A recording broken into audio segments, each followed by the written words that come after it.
আলাইকুম। আমরা এই বন্যার্থদের মধ্যে ত্রাণ বিতরণের জন্য মোটামুটি কার্যক্রম শুরু হয়েছে। আমরা ছোটো ভাই থেকে কাউকে ডাকি আনতে হয় না, সবাই নিজ উদ্যোগে টাইম মতো চলে আসছে, সবাই কাজ করছে চাকুরাতে।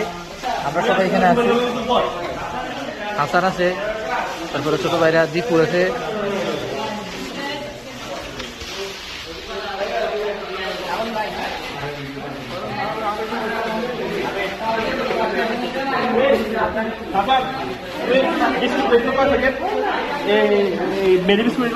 এক প্যাকেট মেরি বিস্কিট বাটি একই সাথে 150 প্যাকেটের উপরে আছে।